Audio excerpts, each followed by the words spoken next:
Terceira convicção que deve formar a nossa mente. Como se faz discípulos? Aqui a pergunta é por qual método ou meios Deus está resgatando e reunindo o seu povo para o reino do seu Filho? Essa é a pergunta mais ampla. Qual é o método? Qual é a metodologia? Qual é o meio? Então observe que é Deus que é o sujeito ativo no processo. É Ele que estabelece o seu plano. É Ele que resgata. É Ele que salva. Esse é um ponto, eu acho que em todos, ninguém tem dificuldades. A grande dificuldade é menosprezar os agentes, os veículos, aqueles por meio de quem o Senhor faz o que Ele faz. Que entra num aspecto meio místico e hipócrita ao mesmo tempo, porque nós sabemos que Deus usa os nossos braços, os nossos pés e a nossa voz para fazer aquilo que Ele exige. É ou não é? É. Mas muitas vezes, talvez por inveja, ciúmes, nós desprezamos o meio. Isso exibe falta de honra àqueles que o Senhor levanta. Nós temos falado muito sobre isso, né? Mas esse relacionamento de discipulado, discípulo e discipulador, diz respeito a honrar também aqueles que se gastam por nós, aqueles que investem em nós.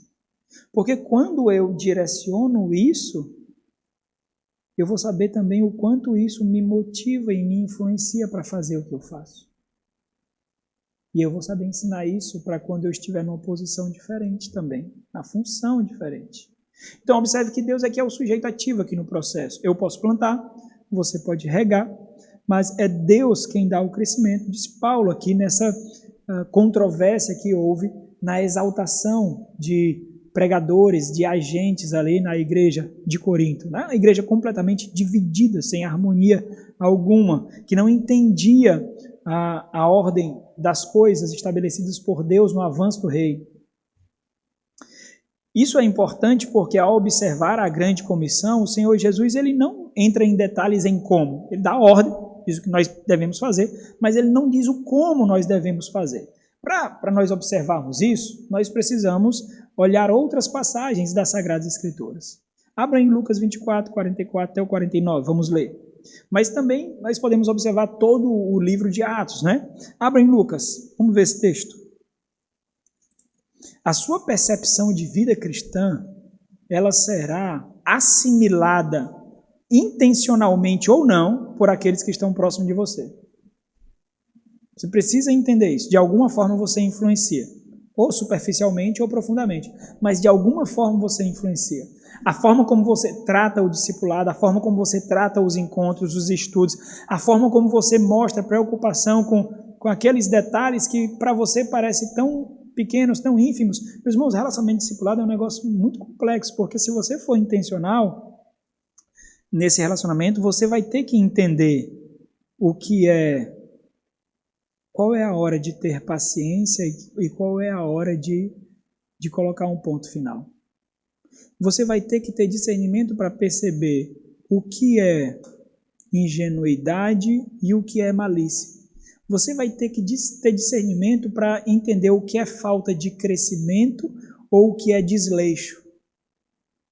Você tem que ter. Por isso que não é só lendo livros. Você tem que ler almas. Você tem que ler intenções. Você tem que olhar além das palavras. Isso significa estar em profunda dependência com o Senhor. Eu estou falando para vocês, irmãos, do discipulador aqui, como um aspecto do pastoreio. Esse é o pastoreio. Isso é o pastoreio. Você tem que perceber quais vezes as lágrimas comovem e quais vezes as lágrimas são distrações. O relacionamento discipulado não é um relacionamento de envolvimento emocional, não. É envolvimento intencional para lhe conduzir a Cristo. E lágrimas não são entulhos para isso. Tem que entender muito bem isso. Não é por sentimentalismo. É por missão. Missão. Vamos ler Lucas 24, 44 a 49. Então, o que é que está mostrando aqui? Pregar o plano de Deus, o plano redentivo de Deus, mostrando Cristo como centro. Em síntese, esse é o meio, pregando a palavra de Deus como um plano completo. Por isso que na entrevista de membresia nós pedimos para vocês recitarem para a gente, descreverem para a gente o que é o Evangelho, que é o plano salvífico de Deus. Esse é o único e fundamental meio de evangelização. No Lucas 24 nós vemos isso sendo sintetizado, né? Mas quando nós percebemos assim, nós queremos uma demonstração viva, uma demonstração factual da resposta dos discípulos à ordem da grande comissão. Nós vemos em todo o livro de Atos dos Apóstolos. O livro de Atos dos Apóstolos é justamente a resposta a essa grande comissão, fazer discípulos de todas as nações. Isso nós vemos. Nós observamos Deus fazendo a obra através de instrumentos. Isso é muito importante, irmãos. Isso mostra a honra devida, o respeito devido e a dependência necessária de uns para com os outros. Nós somos dependentes uns dos outros. É muito importante entender isso. O grande perigo da igreja reformada é a luta, é a briga por nível de conhecimento teológico e acadêmico. Eu conheço pessoas que leem dezenas de livros por ano. Ao mesmo tempo que essas pessoas não têm envergadura espiritual e de piedade de outros que leem 2 livros por ano, 1 livro por ano. Conhecimento não é intimidade. Conhecimento não é sabedoria. Não é. Conhecimento, quando ele é utilizado para suprir curiosidade, é pecado, porque ser curioso é ser um pecador impenitente. Porque o conhecimento teológico, ele nos dá um tipo de satisfação para nós respondermos teologicamente às inquietações ou às fragilidades da nossa fé. Quem nunca usou o próprio conhecimento para desculpar os seus pecados? Quem nunca usou o próprio conhecimento para desculpar a sua conduta, lhe colocando como vítima e não como culpado? Então temos que ter muito cuidado com isso, irmãos. Essa é uma deficiência no meio reformado. O acesso a conhecimento, a leitura e a conhecimento e a falha em identificar que conhecimento está muito distante de piedade. Mas, para exercermos piedade, nós temos que ter conhecimento do Senhor. Foi por isso, por exemplo, que nós vemos homens como John Bunyan sendo exaltado no seu tempo por profunda piedade, sendo ele um ignorante, formalmente falando, mas profundamente piedoso. Escreveu tantos livros que muitos que tinham um conhecimento acadêmico absurdo não escreveram. Mas ele escreveu. Na prisão, na perseguição, no sofrimento, de tal forma que em os seus escritos é possível ver sangue e piedade. Sangue e piedade. Os puritanos diziam que Spurgeon era tão cheio das Sagradas Escrituras que se cortasse o seu braço não saía sangue, saíam versículos bíblicos. Um consertador de panelas. Lá atuou ele.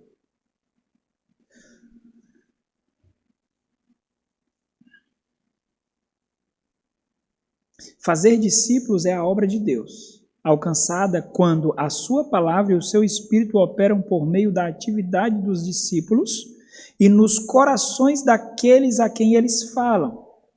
Então, em síntese, como nós respondemos essa pergunta? Nós precisamos ter 4 fundamentos estabelecidos. Primeiro, proclamação da palavra de Deus. Cristo é o centro. Cristo é o centro. Não são suas histórias, não são os seus contos, não são suas motivações, não são as suas experiências. As suas experiências devem ser usadas quando Cristo é exaltado e não quando você fica em evidência. Esse é o verdadeiro testemunho. quando Cristo é o centro. A palavra é única, ela não deve ser maquiada, ela não deve ser manipulada, ela não deve ser modificada. Eu nem ligo se você vai achar ruim porque eu vou pregar contra rico e você é rico, se você vai achar ruim porque eu vou pregar contra homossexual e você é homossexual, se você vai achar ruim quando eu vou pregar contra a teologia da prosperidade e você estava lá ou veio de lá, eu nem ligo para isso. Isso não traz desconforto, porque a palavra ela age em quem quer e onde quer e quando quer. Então ela não deve ser manuseada de forma a ser moldada segundo aos seus critérios emocionais. Para todas as pessoas, a fonte é única, a Bíblia Sagrada. É a Bíblia Sagrada, pura e simples. Longe de citações de tantos personagens, citações de tantos autores, tantas personalidades. Cita Paulo, cita Moisés, cita Jesus, cita Pedro. Não estou dizendo que isso enriquece, é óbvio que enriquece, não desprivilegio isso, passo o dia estudando isso. Mas o poder está na palavra. É a Bíblia Sagrada. É a experiência de Jesus, a experiência de Paulo, a experiência de Pedro. Ele. Proclamação da palavra. Oração dependendo do Espírito Santo de Deus. Pedro sintetiza isso. Vamos ver Pedro 1 de Pedro 1:10. Então, 1 Pedro 1:10, do 10 ao 12, ele sintetiza a obra do Espírito Santo de Deus nesse plano da redenção, colocando Cristo como centro dessa obra. Aqui nós vemos Deus como o causador, o ativo em tudo, através do seu Espírito, nos identificando então como os seus assistentes, os seus agentes. 1 de Pedro 1:10 a 12. Ok. Agentes. O Senhor tem os seus agentes. Nós devemos entender justamente isso. Pessoas, eu e você, nós somos cooperadoras de Deus. Entenda, a obra é de Deus e nós somos os seus agentes. Não existe uma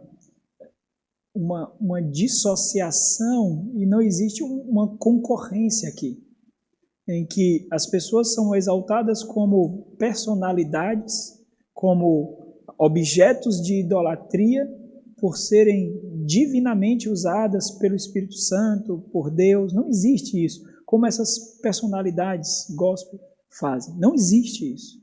Nós temos que entender apenas a dinâmica simples. Pessoas são cooperadoras de Deus. Deus age ativa e soberanamente ao nos usar, de tal forma que Ele não esteja ausente em nenhum momento por estarmos agindo, fazendo a sua obra, embora também nós sejamos ativos e desejosos de fazer tal obra. Mas Deus está por trás de tudo, comandando tudo, mantendo tudo. Esse entendimento é importante porque ele mata o orgulho, meus irmãos, e nos coloca aos pés da cruz. Quando, por exemplo, nós pensamos em desistir de um relacionamento de discipulado, talvez nós chegamos a um ponto e nós pensamos assim, olha, estou discipulando uma pessoa, mas eu não consigo, não estou conseguindo dar tempo ao meu esposo, minha esposa, não estou conseguindo dar tempo aos meus filhos, meus estudos. Bom, nós respondemos isso com outro questionamento. Será que fazer discípulos ativamente e cooperar para o crescimento do outro não é a minha tarefa? Será que eu posso simplesmente me abster dessa responsabilidade, sendo que eu sou produto da responsabilidade de outro sobre mim? Então, eu chego à conclusão, naturalmente, que eu não posso me abster dessa responsabilidade. Então, se tem coisas, desorganizações e falta de organização de prioridade que está impedindo que eu faça isso, o que é que eu tenho que fazer? Organizar a casa. Eu tenho que organizar a casa. Porque você não tem a opção de não investir na vida de outros. Porque se você chegar ao ponto que você tem a opção de não investir na vida de outro, se você chegar a esse ponto, você está demonstrando o como você recebe a fé cristã, como algo egocêntrica no seu círculo do ego e consumista, diz respeito a você. O evangelho para em você, o evangelho para no seu lar. Você não vai se despir da sua comodidade, do seu conforto para investir em outros. Não aceite as desculpas da sua carne. Não seja enganado por você mesmo. Não chegue. Pode chegar um ponto que você... E eu não duvido não, óbvio. Você trabalha, você estuda, você cuida do lar, você cuida da família, você cuida de casa. Eu não tenho dúvida disso. Eu não estou dizendo que não é difícil. Não estou dizendo. O meu ponto é que não é opcional. Ser difícil não é a mesma coisa de ser opcional, irmãos. Esse é o meu ponto. Organiza as prioridades no seu coração, na sua agenda, nos seus sonhos, no seu projeto de vida. Organiza as prioridades das coisas. Organiza. Pode chegar ao ponto em que essa bifurcação que você se encontrou seja justamente para você organizar a casa antes de sair dela, para agir lá fora. Você precisa isso. Não tem, se você tem uma vida desorganizada, a sua vida espiritual vai ser desorganizada. Hein? Se eu for para a sua casa, eu sei como é a sua vida espiritual, sabia? Deixa eu ir para a sua casa. Para ver a organização do seu quarto, da sua cozinha, da sua sala.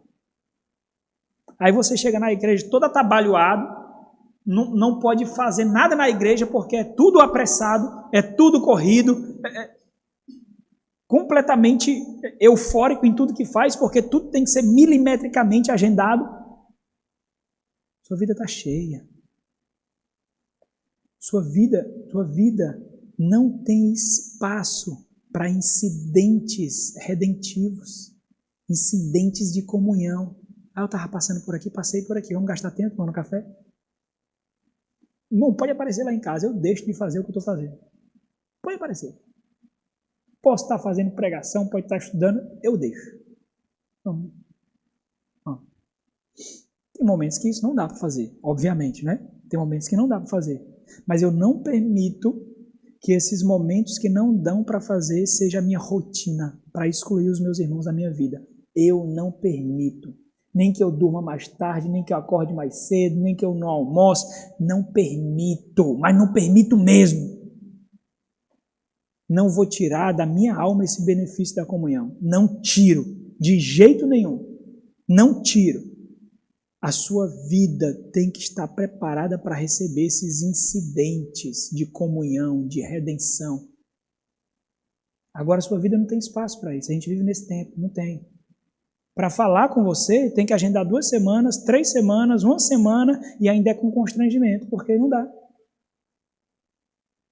Olha, meu, se eu me constranger para visitar você, para marcar alguma coisa com você, isso mostra como é que está o relacionamento de comunhão. Ou não mostra? Mostra. Porque tem alguns irmãos que eu não me constranjo. Vou passar aí. E quando eu fico constrangido, aí que eu faço mesmo, que eu quero expor. Aí eu faço mesmo. Ah, não posso não. Ah, ok. Você que não pode, né? Certo. Só para ficar claro, é você, né? É, certo. Pode. Ah, porque a minha vida está corrida. Te vira. A gente vai herdar a eternidade de comunhão. Tu não vai herdar a eternidade com o teu trabalho, não. Nem com teus estudos, não. É a gente, ó. Em comunhão. Então desenvolve, meu irmão. Um dia tu vai precisar desse relacionamento. Sabia não? Vai. Desenvolve. Investe. Investe. Só que a nossa vida está assim, ó, translocada. Ninguém tem mais tempo para esses incidentes tão maravilhosos que acontecem.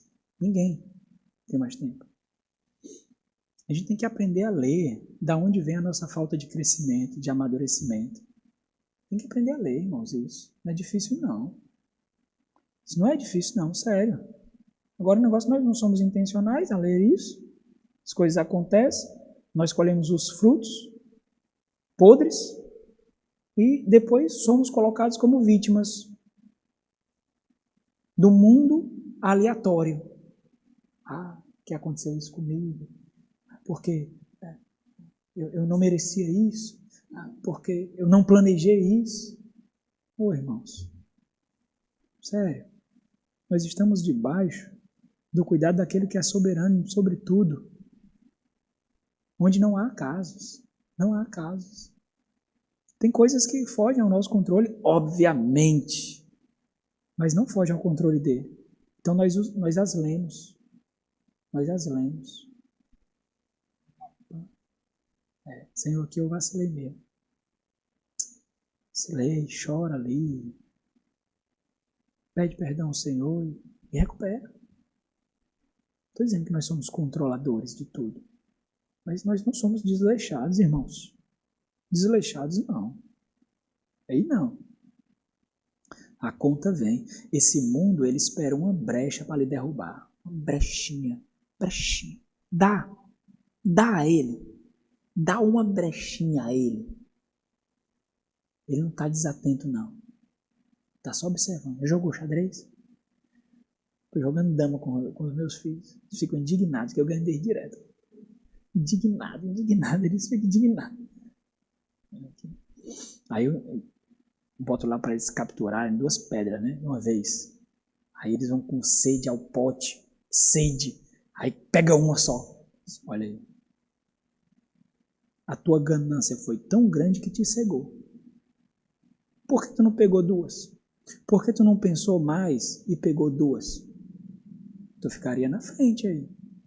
Aí, o objetivo deles é virar dama, né? Chega lá no outro lado e vira dama. É o objetivo deles, sabe? Quando eles estão perto de virar dama, pode botar para ele para perder qualquer peça que eles não veem. Eles querem virar dama. Aí eu boto para perder. Aí boto para perder 2 peças às vezes. Já botei até 3, vai perder 3, né? E aí ele bota logo, olha aí. Tu ficou tão olhando para um objetivo, ficou com tanta sede ao pote, olhando só para isso, que tu ficou cego porque estava acontecendo ao teu redor, cara. Presta atenção. Podia ter pego 3 aqui e ainda eu não ia tirar a chance de tu tirar a dama. Pensa, macho, pensa. Satanás e esse mundo está olhando para os nossos próximos passos, esperando se nós damos um vacilo. Dê um vacilo para você ver. Eles são intencionais. Satanás e seus demônios são intencionais. Dê um vacilo. Você pode não usar, mas eles usarão e você receberá as consequências. Você receberá as consequências. Seja por desleixo, omissão, displicência, mas você receberá a consequência. Então, entender que pessoas são cooperadoras de Deus nos coloca aos pés da cruz e matam o nosso orgulho, matam o nosso ego.